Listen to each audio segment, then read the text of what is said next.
It's showtime.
Hello, cadets. Welcome to another episode of the Big Monster Briefing Room. This is episode 144.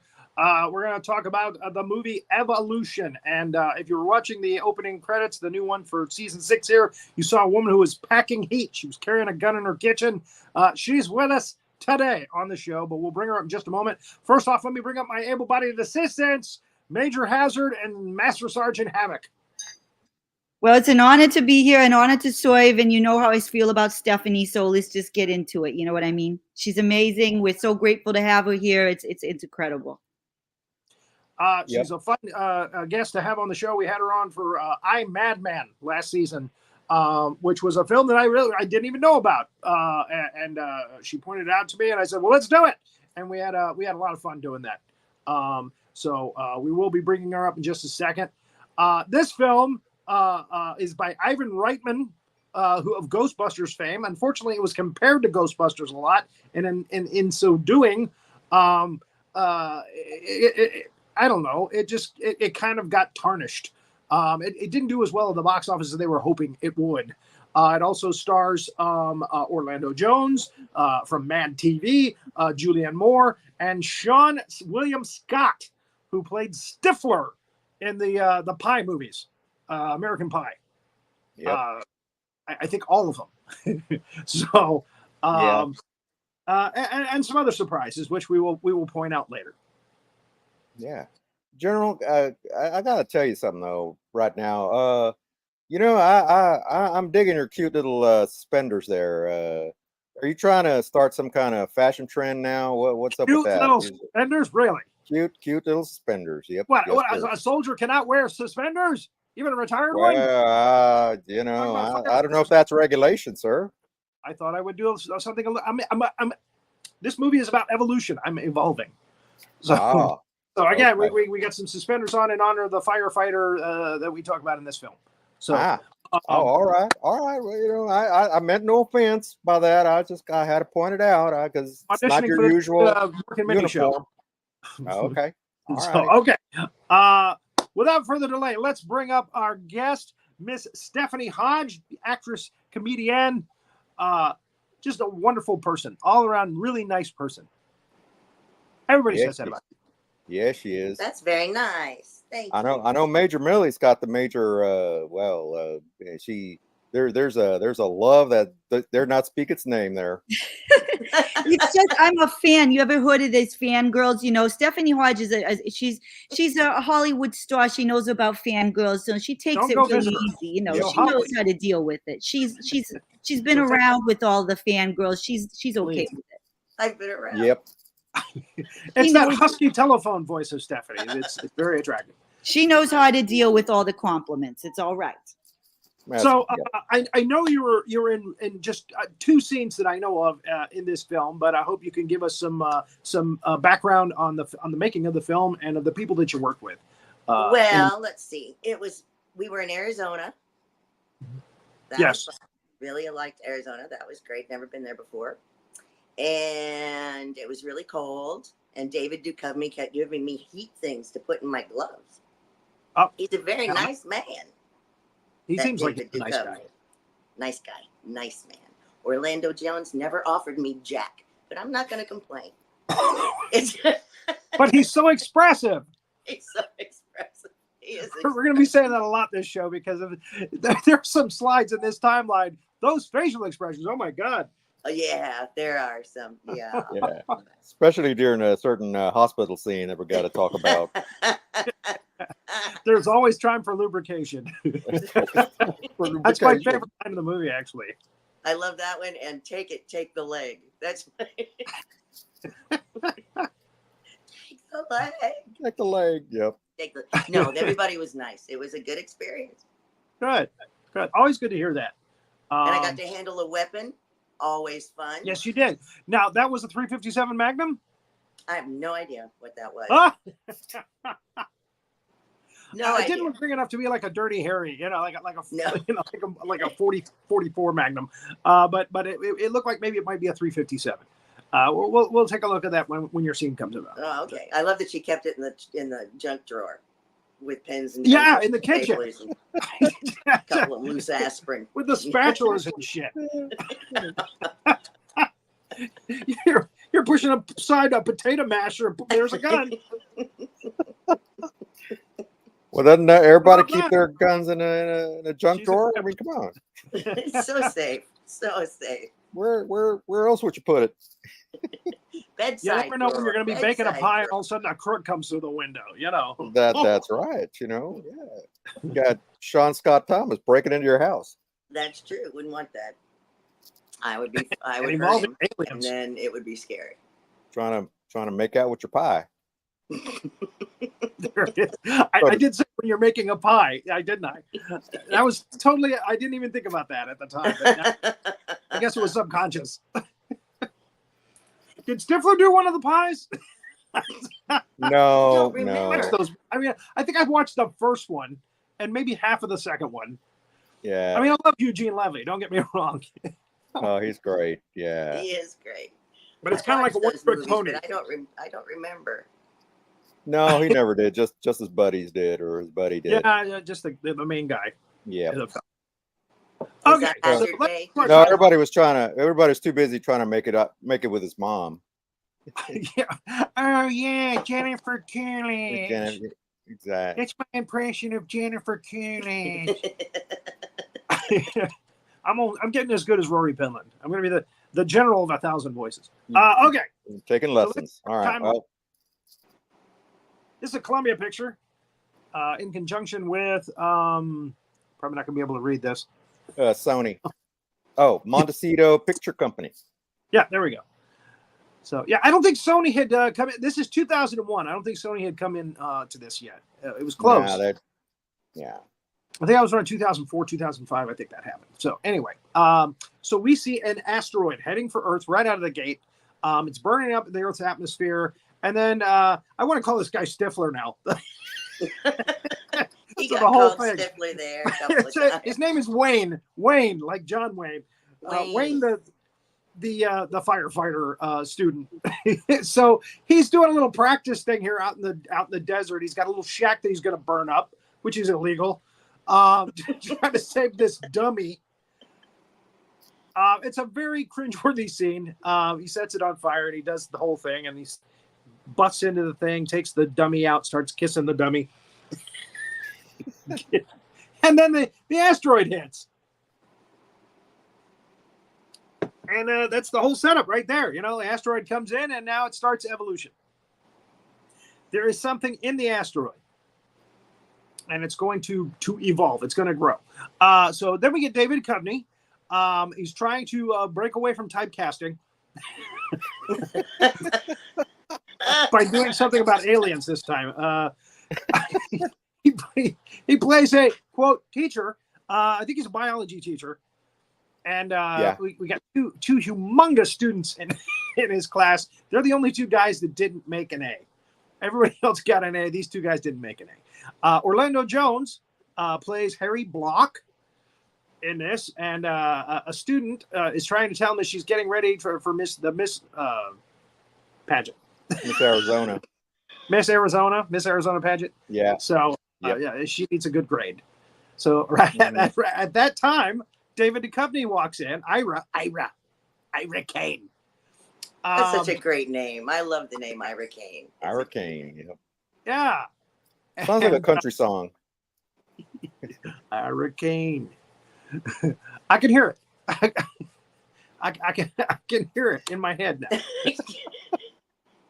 So, so Mulder and Scully go out into the desert. Oh wait, Ira and Harry, are headed for the desert because they heard about the meteor crash. So they're going to go and check it out because Harry is into geology. He's a geology teacher, and community college. Ira is a secret operative that used to work for the military, which we will find out later. So they're trying to do Axel Foley here with Ira pulling out a fake card, badge, whatever. And of course, the big, tall police officer, he buys it. So they look down into the cavern. They see that the police are taking pictures with the monolith, the thing sticking up out of the ground there. They break out the geology kit, by gosh, which is damn impressive. And they break into this thing, and it starts leaking something, ooze, because Ivan Reitman, he likes the ooze. Yep. He likes to slime people. So they take some of this back to the lab. Again, I want to call him David Duchovny. I want to call the other guy Stifler all the time. Ira looks in his microscope, and these are single-celled organisms, and they are rapidly breaking off from each other and expanding and evolving at a super accelerated rate. So he wants to tell Harry about it, but Harry is coaching the girls' volleyball team. So man of many talents. So he tells them about the discovery. He says, we're going to get Nobel Prizes. Meanwhile, Stifler. I'm sorry. Having fun with a pie, it looks like. If this guy wasn't typecast enough, damn it, and I'm making it worse. Wayne is falling asleep. If you don't recognize the guy on the right because he's moving, that's Richard Mall from Night Court. Oh, yeah, that's right. Yeah. Stephanie, do you know Richard Mall? Have you worked with him? I have. We both used to work at Sunset Gower with Susan Harris, but at different shows. I was on Nurses while they were doing Night Court. Okay. So we met. We were at stuff together, but I never got to work with him. So a few lunches in the commissary. Couple of burgers in the back, So, unfortunately, this was actually written as a serious sci-fi piece, and when Ivan Reitman got a hold of it, he got a couple of his writers to make it a comedy, and the original writer liked it. He liked the fact that they turned it into a comedy, or so it is. So it is written. So here we have a scene where he's trying to do his test to be a fireman, and he gets a hose in the groin. So that's the kind of humor, unfortunately, that predominates. A lot of fart humor, a lot of groin humor. Butts, so a lot of butts, big on butts. They go back out to the site, and even Miss Arizona, the student, comes with them, and they're not dressed like FBI agents now, and they still get past the police guy, the tall police guy. And this turns out to be a running gag in the film. The tall, stupid police guy shows up later, and there's a reason why they keep outsmarting him.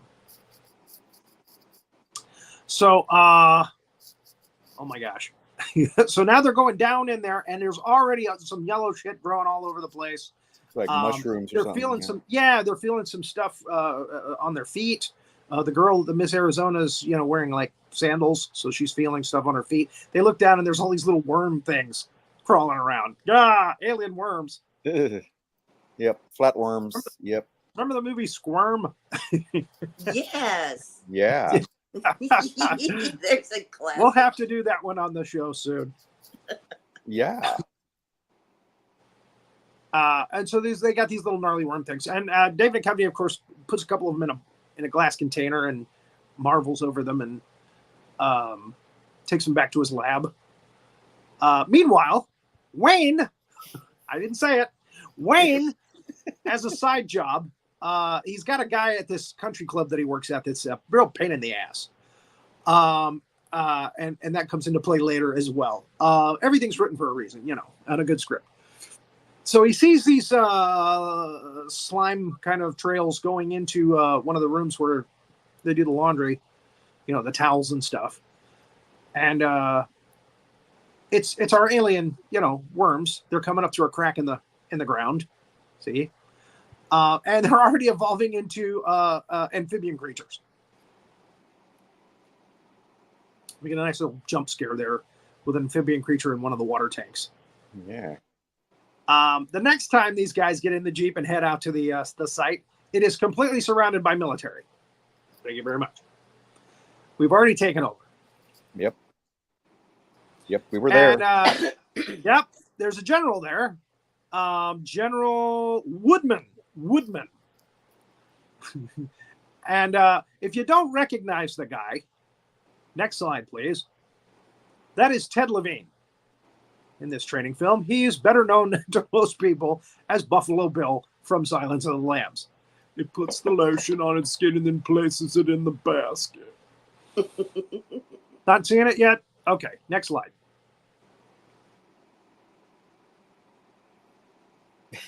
Yep, there he is. Precious. And that crazy dance. You got it now? Okay. Where he's looking like Robert Plant. If not, he was also on Monk. So, and I put that up there. I put that slide in there for Hazzard because she's got a real thing for Tony Shalhoub. I'm obsessed with the Shalhoub. I go Shalhoubin all the time. Every time I'm in Los Angeles, I go Shalhoubin. When I'm not obsessing over Stephanie, I'm obsessing over the Shalhoub. What can I say? It's all right. My God, if we could get Shalhoub here in this room right now, wow, oh, man. Don't even tease me. Don't even go there. Don't play with my heart. So, okay. So I've deviated and here we go back. All right. So we find out now that Ira Kane actually used to work for the military and then he got discharged. Dishonorable. I'm not sure if it was honorably or dishonorably discharged. I'm thinking it's dishonorably discharged. Yeah, dishonorably, yeah. And General really just doesn't want him even close to this place. So we meet Julianne Moore's character, who's Allison. That's all it says on IMDb. Allison. It's Allison Reed. Allison Reed. Interesting that they wouldn't put the last name. Yeah. On IMDb. Yeah. And you know, the first thing you see is she comes stumbling in just when we get a shot of her legs, and you know, it's that little. Yeah. Well, there it is. There you go. There you go. Wearing so yeah, that's her character quirkiness. She's kind of clumsy. She stumbles on herself a lot. She bumps the doors and stuff. Yep. And is somebody mooning? Oh, that's right. Yeah. That's Duchovny. Yeah, that's Duchovny. So Duchovny moons Ira moons him, the general. So again, girls, it's worth the price of admission just to see David Duchovny's ass, and it's him. It's not. Look at you can see his head over the top of the Jeep. No, that's him. It's not a stunt double. It's not a butt double. It's not a body double. That's Duchovny's ass. Well, he looks all right, but he's no Shalhoub. I'll tell you that. Can you imagine how hairy that ass? Oh, never mind. I'm not going to go there. Oh my God. So they decide to go to court to be part of this thing. And Julianne Moore, Allison Reed, let me write that down. Reed. Like Diane. Who is the famous actress back in the 50s and 60s? Donna Reed, right? Donna Reed, yeah. Donna Reed, yeah. So, yeah, she actually calls him up on the stand to question him, and she questions him about a very embarrassing incident where he did something wrong, and end of case. She embarrasses the hell out of him, and even Orlando Jones is like, oh man, Harry Block.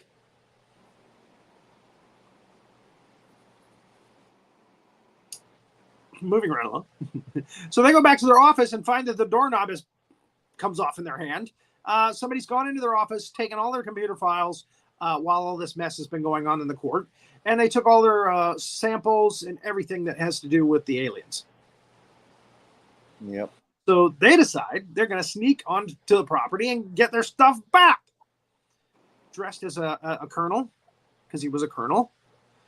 And Orlando Jones is just dressed like, I don't know, a night ops guy. And again, as a military person, I'm like, okay, I understand how Duchovny can get past the guards and everything so easily, even though it's at it's very lax security. More lax than a Trump rally. I went there again, didn't I? It's too soon, General. It's too soon. Wait till the ear is healed. It's healed. My God, It's it healed healed. magically. It healed so goddamn fast.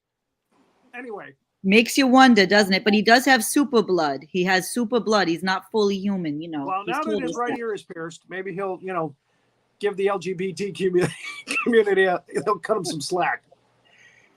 Did he get a transfusion from Charlie Sheen? He's got some of that tiger blood in him now. Jeez, winning. Oh my God! I'm the I love a best good healer. psychotic I'm break. the best healer in the world. I'm telling you right now. Okay. So they go down in these the red hazmat suits, and they're seeing that these guys are picking up they're creatures already. I mean, these slugs have already become like flying creatures. They see other creatures, like a push me, pull me kind of thing going on down there. Think creatures eating creatures. It's a whole ecosystem that's created down there in just days. So it's incredibly fast how all of this is evolving. Look at that. Like a nice little crustacean kind of creature. There's the push me, pull me thing. And what did they say when they saw it? Is he coming or is he going? Yeah. And then, yep. So what they don't realize is that Allison Reed is watching them on the monitor, and they're talking about her like she needs to get, she needs a man, that kind of thing.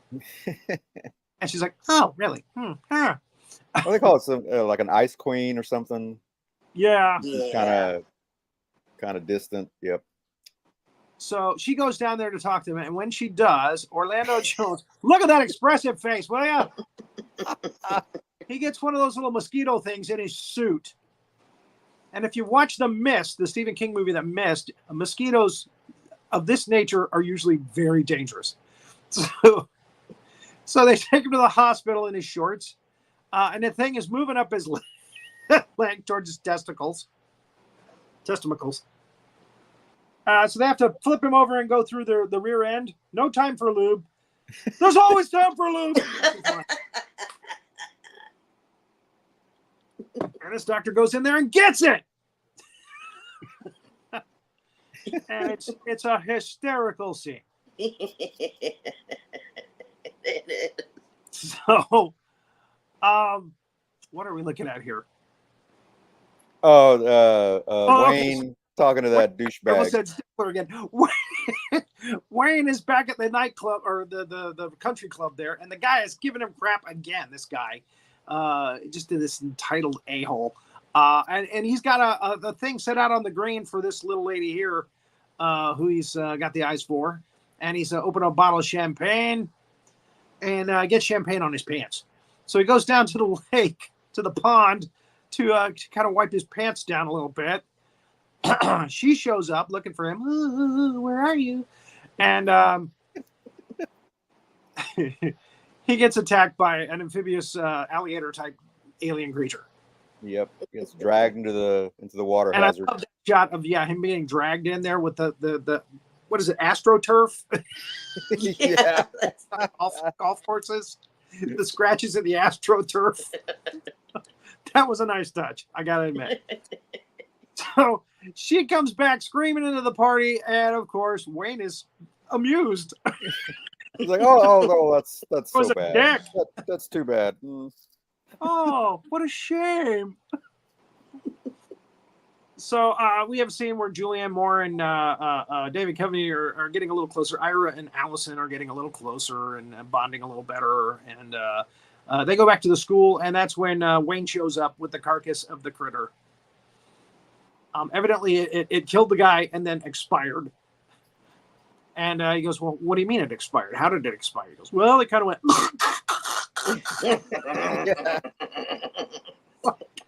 Oh my God, you went there. So, all right, now we get to the scene, the scene of the movie, my favorite scene. That's Stephanie in the back of the white pants, by the way. And the girl in the front, you probably don't recognize her, but I did. And that is the actress's name is Winifred Friedman. Okay. And she is the other Stephanie. She is Stephanie from the movie Naked Gun. From the car chase scene with Frank Drebin jumps in her car and she's a driving student. And of all people, John Houseman is her teacher in the front seat. So that's the next slide. I love her. She's it's so not funny. I'm sorry. Oh. Yeah, because you're looking at you got a bug in front of you. Yep. And that's Miriam Flynn, who was the wife of Dennis Quaid in Vacation 1 and 2. And she was also on, I believe the TV show was called Fridays. Yeah. With oh my God, Michael Richards, Curb Your Enthusiasm. Yeah, Larry David. All that. Mark Blankfield. Yeah. Bruce Mahler. Just a host of very talented people. Daryl, I guess. And sorry, and it's Randy Quaid. Randy Quaid. I'm sorry, I said Dennis, didn't I? Randy Quaid. Hey Clark, you got room for us? Yeah. There you go. That's it. That's it. He was Eddie. So maybe it's after Uncle this Eddie. Like, better shot of Winifred. Yeah. These reacting ladies to that the were thing in the great. basement. These What's are that? Great ladies. These ladies were All these ladies. Okay, let me name them just for the you. sweetest women. I'm telling you. And my Stephanie Hodge character, is Jill Mason. later. Your name was Jill Mason in this. Yes. Jill Mason. Jill Mason. Miriam Flynn was Grace. Debbie is Winifred Friedman, and Patty Kristen Meadows was Patty the blonde. Mm-hmm. She didn't get a lot of slides in this. Can we go back a couple of slides or another? So we can see them all. There you go. On the right in the green. She calls the cops later, but I don't think I put the slide in here. All right, so there it is. So that's Stephanie. Yeah. In the infamous driving the car chase scene from A Naked Gun. It's on YouTube. Look it up. It's a hysterical scene. Probably the best scene in the movie, in my opinion. Yep. Starting with O.J. Simpson getting Frank Drebin's ass in his face when he's climbing over his hospital bed. Yeah. and then it devolves into the guy that he's chasing is a doctor. He drives into a Chinese fireworks factory. And Drebin steps in front of it, and there's all kinds of chaos going on behind him. And he goes, "Nothing to see here. That's it. Go home, folks. Nothing to see here." just like a Trump rally. You went there. I went there. Yep. So, Grace reaches down to pet the critter because it looks so damn cute, and like a chicken thing pops out of its mouth and bites her. So this is kind of a riff on Alien, how there's a creature within the mouth of the creature. Yep. So it bites out, and there you go, run into that kitchen drawer, moving all that shit and pulling out your 357 Magnum. Or is that a 45? I don't know what that is. A 45 is an automatic. Yeah, that's a revolver. Oh, that's right. Yeah, see. I get to use guns a lot. Yeah. And everything I do, someone always wants me to have a gun. Really Stephanie Hodge, a pistol packing mama. There you go. There you go, Hollywood. If you're looking for a pistol packing mama, there she is, right there, Stephanie Hodge. I always get turned around on my camera. So yeah, and again, you know how to point that thing, and unfortunately, though, the creature doesn't give you a chance to shoot it; it just keels over. You scared the shit out of it. Scared it to death. So it just keels over. there was a cardboard cutout for us to react to. Yeah. Because they didn't have the monster yet. Did it look like the monster? No. It just was a big green head going. It's a big green happy face. It was horrifying. I got Well, it. again, they give you a tennis ball to look at sometimes, when you do those things, because it's all CGI. And by the way, the CGI in this is actually very good. It's very well done. It is. It really is. Yeah. I have to give it credit for that. Kudos for that. So these guys are all meeting together, having some breakfast. And it turns out that I had to put this slide in here for Sarah Silverman. This scene really doesn't give us much, but I had to give Sarah Silverman the nod here for this. Yeah, it's just a little cameo from. She her. plays his ex-girlfriend, yeah, and she's with the stupid cop that's letting him in all the time, which I thought was funny. I mean, that was a funny thing to me. So he's like, well, I want to get my shirt back, and she does all this shtick about pulling her shirt off in the middle of the diner. And her new boyfriend, the cop's like, oh no, you can give it back to him later. And then he gets the call to go out to Jill Mason's house because there's been an animal attack. And Wayne recognizes the code number as an animal attack. He says we should go out there, and they go out there. And again, these guys are always where the action is, but where they shouldn't be. Mm. So they're always managed to get to where the action is, even though everything should keep them away from it. They end up there, and here you get to hang with the whole cast. Orlando Jones. Go back one slide. Let's give her the nod here. Yep, there's Stephanie with all the John Scott Williams. Sean William Scott. I keep saying Scott Williams. Sean William Scott. He's got 3 first names. He does. He's very lucky. He's a lucky And he man. spells Sean with 2 N's. That makes him different. yeah. Is it So Sheen they or look at the Sean? creature. I'm sorry? Sheen or Sean? Because where I'm from, they call him Sheen. Really? Is his name Sheen? No, it's Sean. You had me. God, oh man, you fished me right in. Ah! You fished me right in. I reeled the general right in. Look at that. Gotcha. So who's this tall dude? Who's this actor? Who's the Yeah, who is that guy? who's I the don't tall remember. cop? The tall cop is Officer Johnson, Pat Kilbane. Okay. Officer Johnson, Pat Kilbane. He was like 6'6" or some crazy thing. Yeah. Dude. Because look, Orlando Jones is pretty tall there. He's like 6 foot something. Looks like. Duchovny's not Duchovny. short. He's tall. Duchovny looks short there. Well, It's 2 really tall guys, but I don't think they needed to put him on a box. It's not Gary Cooper. Wayne says, you guys want to come back out here in the backyard and see this. And they go back out there, and there's a whole bunch of these dead creatures. They look like flying raptors. They're all dying or dead out there in the backyard. And this one regurgitates a new one. And it's born, and it evidently is oxygen. It can breathe oxygen. So oxygen tolerant. That's what he says. Duchovny's character, Ira. He says it's oxygen tolerant, and it flies off. And I think it's when it goes, it's flying away. Is that a good thing? Duchovny says, not if you're a human. So he goes to the mall, of course. Where else would a dinosaur fly to? To the mall, an alien creature dinosaur. He crashes into a mall. There's some shtick with a girl who's shoplifting. She's layering clothes, as we used to say in security.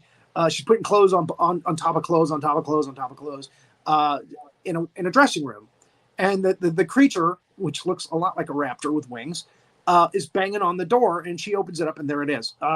So they come in with the guns. They bust into a gun shop. Again, they're doing illegal stuff through this entire movie, these guys. And they get guns, including shotguns. And they follow this creature around the mall. And it's got this shoplifting girl in its claws, in its clutches. And then it kind of disappears. So we get this scene where Wayne decides to do karaoke to draw it out. First, he does this thing with the which is yeah. It's a very Stifler move. Okay. But man, he very irritating. They want to everything. shoot him now. Yeah. But the bad karaoke actually pulls out the creature. The creature comes back out. It's working. So Duchovny shoots it. It has a lovely death scene. I kept expecting it to regurgitate another creature, but it didn't. And the punchline to the sketch is the girl goes, "I swear I'll never shoplift again." Man, they really beefed up security here. and that is Morgan Nagler, or Nagler maybe. That actress who played that character. She's done a lot, actually. She has. Everybody was nice. I didn't meet a single a-hole on this whole movie. Well, there you go. I know. And It's so unusual. that's the key to working. Is to be nice. Be nice. If you're nice on set, people want to work with you again. Yeah. Be nice like Stephanie Hodge. Be nice. There Just you be go. nice. Don't make Yeah. it you. So we have our Bohemian Rhapsody moment in the Jeep. I can't remember what it is that they're singing, but they're all singing in the Jeep. It's a moment. Yep. And the news reporters are just jumping all over this. They're aliens, and nobody's told us about them. And they're at the governor's office, and the governor is played by Dan Aykroyd from Ghostbusters. Mhm. Ray Stantz is the governor of Arizona now. So he goes to see the general and the doctor, Allison Reed. The general tries to blame it all on Allison Reed because he's a dick. But she actually explains this thing better to the governor so he can understand it. She shows him a graph where these things are expanding they're evolving so rapidly. In a couple of days, they'll take over the whole country. So that's when our guys show up, bust in. Hey, we showed up. We're here. We're not supposed to be here. We don't know how we got past security, but we're here. So there they are. The general wants him thrown out again. Obviously, he doesn't want him there. But they all talk to the governor and they explain to him, look, these things, they're evolving so fast. We got to take care of them now. We can't wait. So the general says, well, I've got a plan already in place. We're going to napalm them.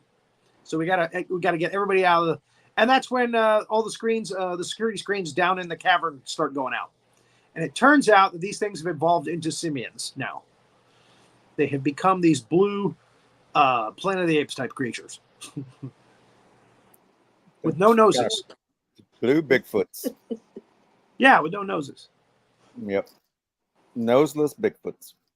So one of them jumps into the group here. One of them jumps in, takes a guy out, takes him back down to the cabin. Nothing from the major. What's that? I said nothing from the major. Oh yeah,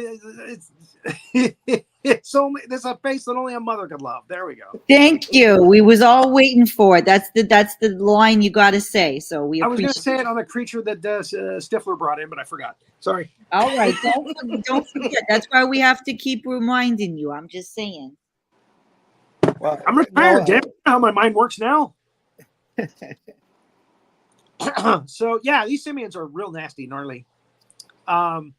So Wayne kills one of them there, and they end up, even though they end up saving the day, they get kicked out again. And again, they're going to use napalm, and these guys are like, "Well, wait a minute, we don't know how these things are going to react to fire. Fire might not be bad for them." So we show the exodus, the people trying to get out of the area. They're not quarantine. What the hell am I looking for here? Evacuation. Evacuation. There you go. Thank you. Evacuation. Just think about it being on the toilet. Evacuation. Hey, they make those jokes all through this movie, damn it. Yeah. This is a big butt movie.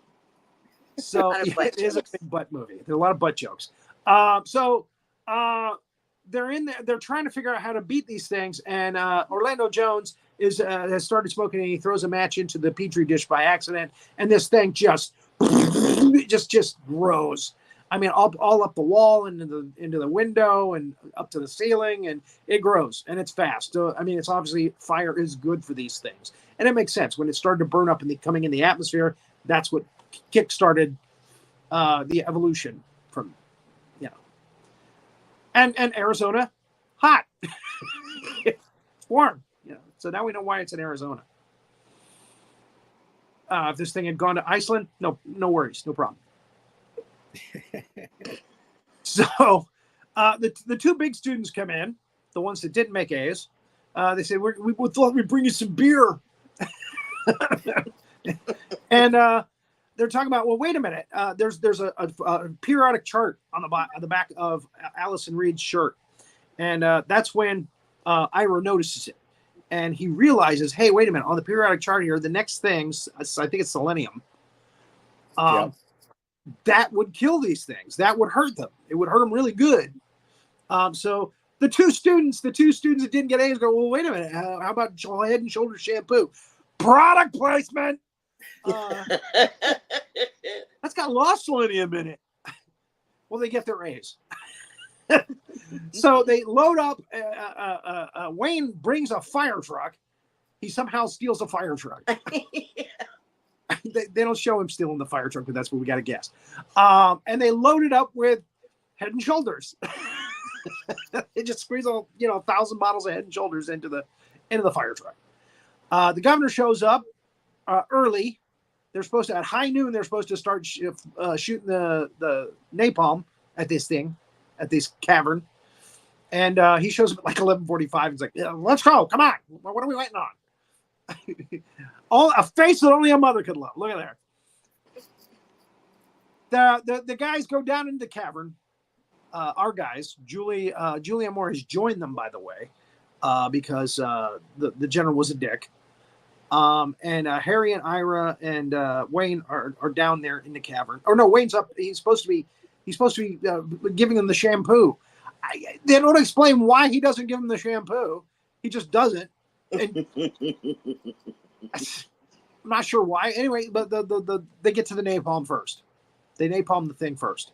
So they have to now hustle their asses out of that place because now these creatures are growing so fast. These organisms are growing so fast. They're killing all the simians, killing all the small life that's in there. They have to get out of the way. And then there's fire too, so they have to get out of the way of the fire. So they hustle their ass back up the chamber there to the they were like an abandoned mine or something. They used an abandoned mine to get down there.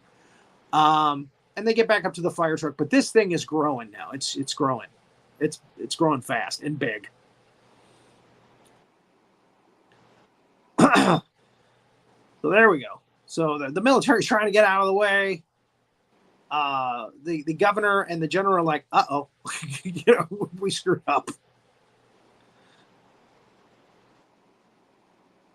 And our team, and again, nobody ever says, why didn't you give us the shampoo?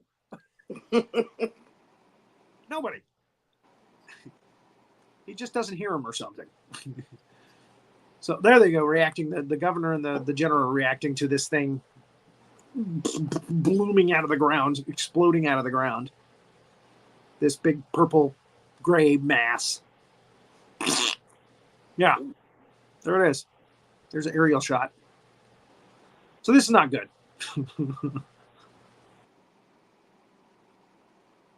So the thing starts to divide. It starts to, split apart. And they see an opening that they can go into with their fire truck. And looks like this is going to be a short show. We're 44 minutes and we're almost over. So they take the fire truck into underneath the creature because they figure it's soft underbelly. That's a joke because it's soft all the way around, folks. Anyway. And what do they find? It's just a mushy mass. It's just a big, giant, mushy mass. And guess what they find? Yeah, right. Wink, wink, nudge, nudge. Guess what they find? Great, big, pulsating bunghole. Butthole. Yes. Bunghole. I haven't heard the word because in a long time. Yeah. Well, I'm old, so. My friend used to say I suffer from streptobungholus. I remember that. Oh, I like that. Streptobungholus. I like that too. Yes. All I'm thinking about is cornholio. Yeah. Are you threatening me? He beat from my bunghole. Yeah, that's right. Shut up, Davis. There you go. So the governor's like, "Hey, what's that fire truck doing out there?" And they show our heroes. The military's running, and our heroes are going in the opposite direction. They're going towards the creature.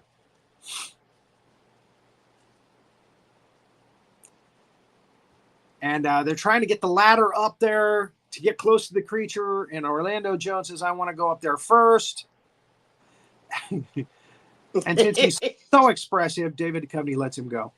Well, he Again, I'm calling him by the acronym. Right, he has a vendetta against this monster.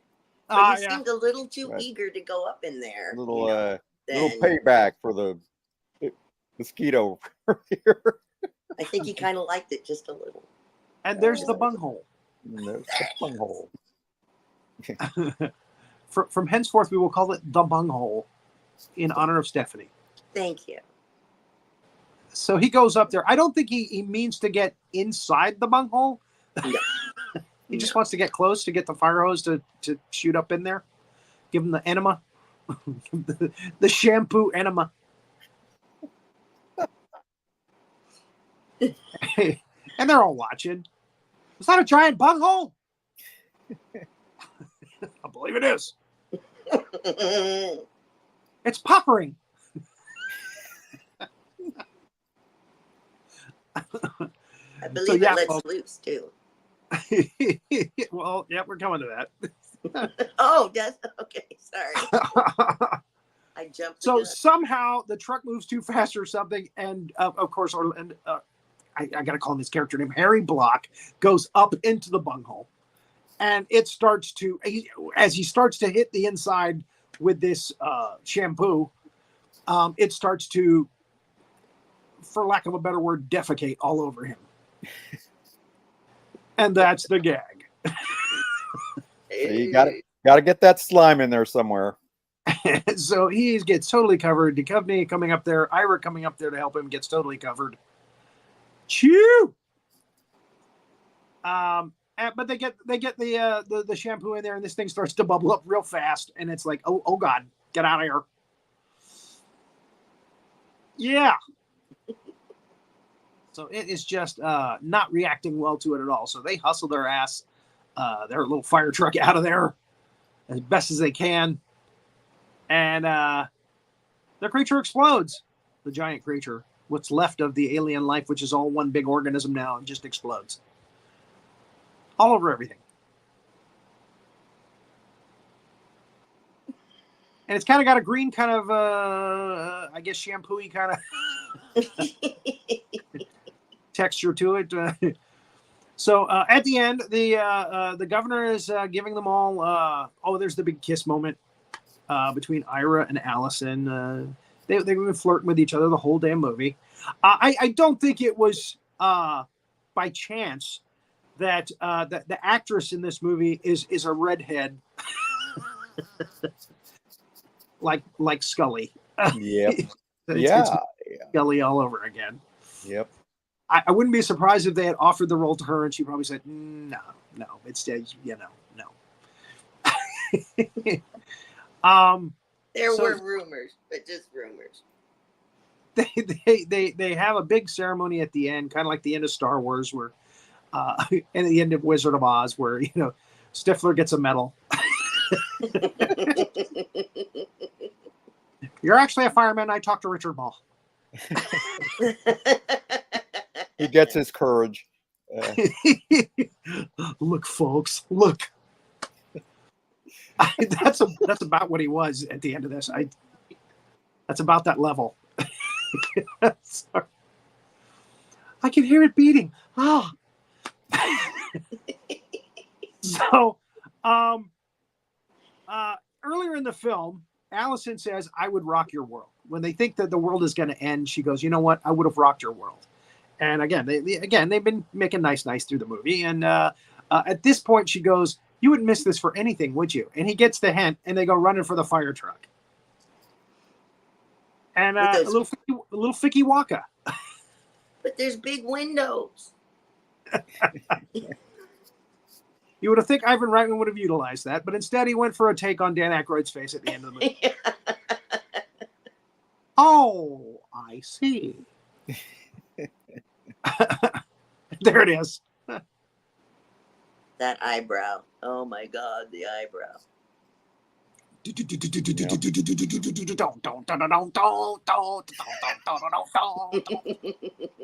I'm sorry, you have to make the comparisons. You do. It really was. They were like, okay, wait a minute now. Let's do Jurassic Park and Ghostbusters together. Let's try that. Let's get Ivan Reitman to do it. Yeah, I can do that.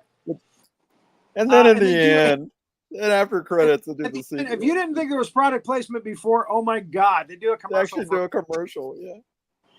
And of course, Orlando has to have it wrong side up, or oh, has he got it upside down? Well, he's got the back instead of the actually showing the name, so showing the instructions, which are quite lengthy. Wash, rinse, repeat.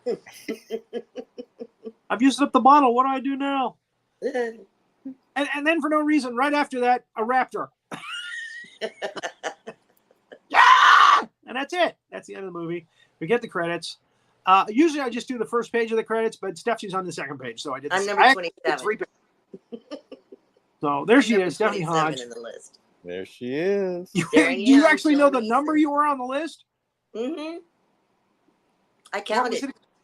27. Mm-hmm. I'm proud to be 27, man. Too funny. I could have been 30, you know? I got 27th billing. In my own dressing hall. Ivan Reitman. You know what he did? You know what he did, Ivan Reitman? Any other stories you could tell us about something cool that happened on set while you were there? Yes. This is very cool.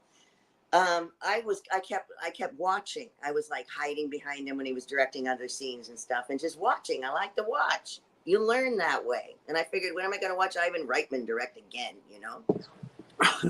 And when am I going to see When am I going to see Dan Aykroyd walking out of a plane? I don't know. So I watched, and he realized it at one point, and then he said, "Why don't you just come up here and sit next to me?" So I got to sit next to him. Which is very cool. My chair? Yep, big chair. Great big chair. Wow. I had to jump up on the chair, man. It was a big old chair. I thought that was very nice. That was very cool. And I knew Stigler before this all happened. We actually talked before the show, about that. You actually helped him get his first gig, didn't you? Or his first he told me it was his first TV gig. His first acting gig. Was he a comic beforehand? He was a comic, yeah. Okay. I believe he was, yeah. But he's the nicest guy in the whole world, man. Yeah. And he's got energy that never ends, that never quits, which is I'm glad to hear that, because I always got the impression that maybe he was just kind of like Stifler off screen. Oh, no, he's not at all like Stifler at all. So that's good. That's good to hear. He's very intelligent, and he's very funny, and he's very sweet. He's a nice man. We'll let him live. There you go. I had to pick on somebody. Come on. Well, there are a couple of times when the face was bigger than the rest of the world, but that's okay. Sometimes you need that.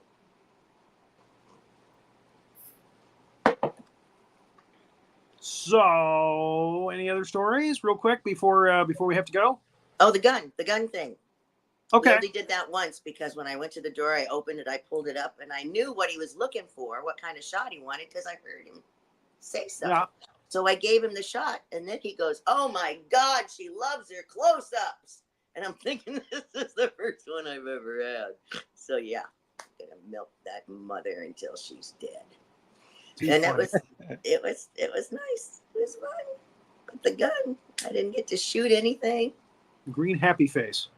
You didn't get to shoot the green happy face? Didn't even get a t-shirt, man.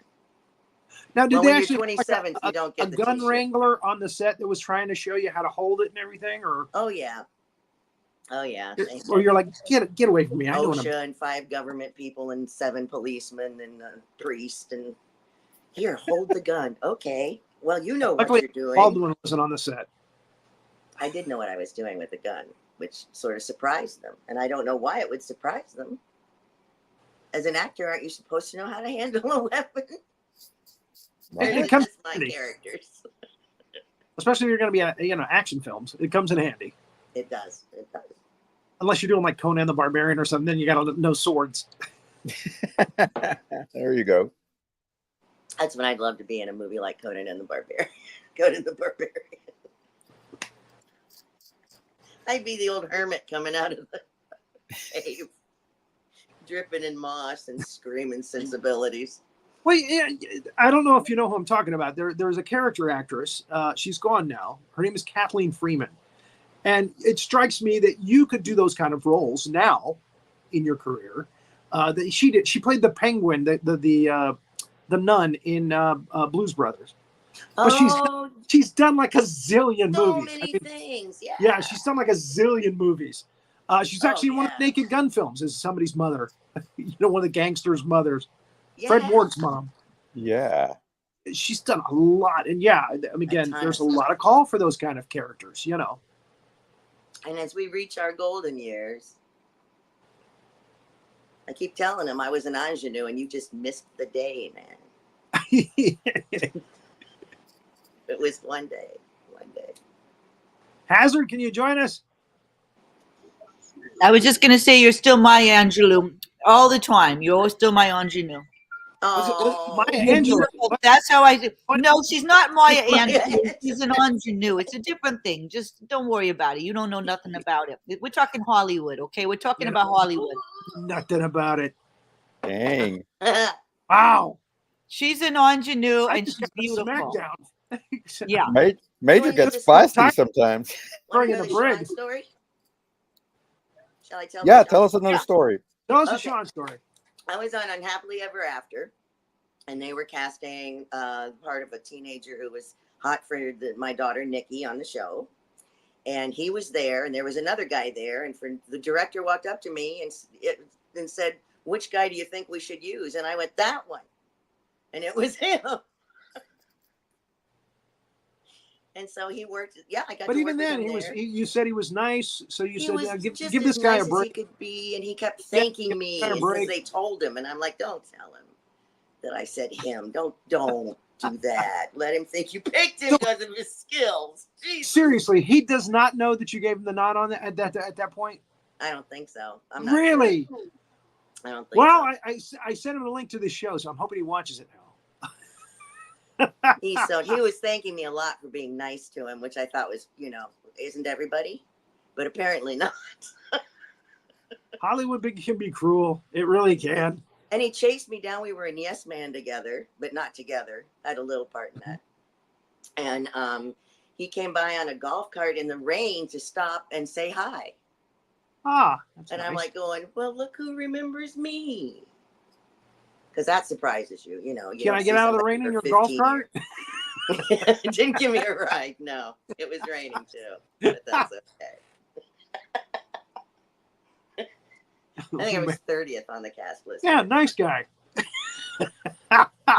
Sorry, I shouldn't do that. It didn't even occur to me that was like rude.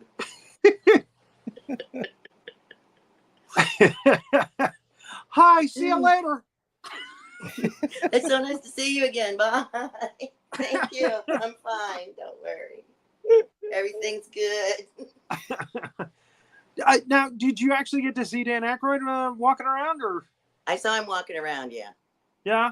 Didn't get to talk to him or anything. No, he was surrounded. Oh, okay. At all times. I can imagine. And I got pretty good creep on me, but I couldn't get close to him. So. There's also an actor I wanted to point out, Ty Burrell, played Fleming, who is the general's assistant.